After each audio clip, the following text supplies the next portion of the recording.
The Nomads, a civilization of barbaric hunters who braved the snow and ice of the tundras and revered the harsh winter itself. What are their secrets and what is their story? Well, I'm Starfall, and today I'll be going over all the information on the Nomads that we currently have.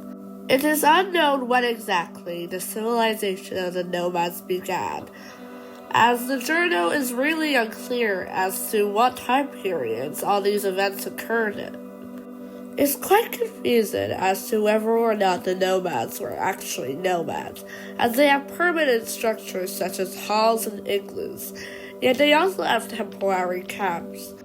My personal interpretation of this is that the Nomads would live in these permanent structures and construct campsites whilst out on long-term expeditions, during which they traveled on their dragon-headed boats across frigid waters.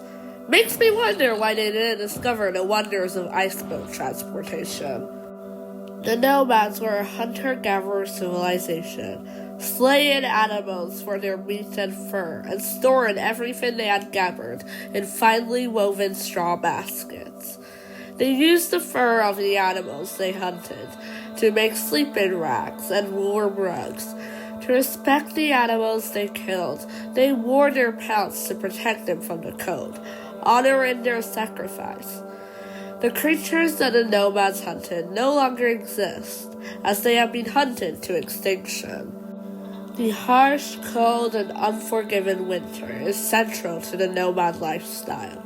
The frigid frosts were a constant danger and an everlasting threat in the tundras. However, the Nomads did not resent the snow and ice. Far from it. In fact, they worshipped it. To them, the bitter cold was not a burden, but a vital part of their culture and their identity.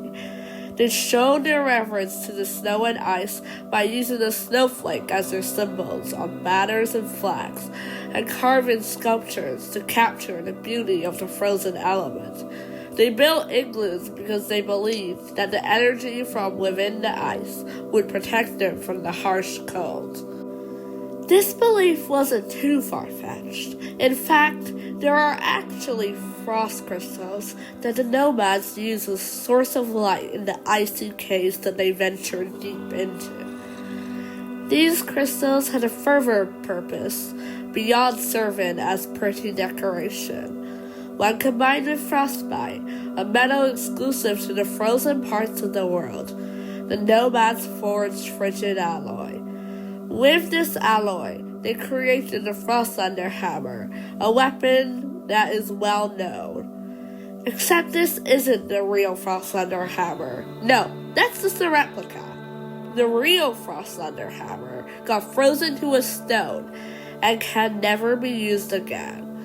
It is unknown what powers this hammer holds, but we do know it can freeze solid anything it strikes, which is why it's stuck in the ice in the first place. The Frostlander hammer wasn't the only weapon the Nomads relied on. They also had their trusty nomad axes and shields forged from frostbite as well. The honed blade of their axes is known to feel like the sting of frost. They sounded horns to call their people to war, and wore horned helmets to intimidate their foes. Across the years, they clashed with many fierce foes across the frozen tundra and the frigid caves. Yet eventually, they sought out a fight they could never win. It is unknown what they provoked, but the thing they fought might have been a cursed winter, as backed up by a few journal entries. Their enemy is said to have frozen some of their people in ice forever. Unable to fight back, the nomad civilization died out. To this day, however, the Illagers still study the nomad way of life. That is probably how the ice magic of the Iceologers was developed. And you too preserve the memory of the Nomads when you brush up the fragments of the lives they once lived. Thank you for watching my video on the Nomads. What civilizations did I cover next? Comment below. I'll see you next time.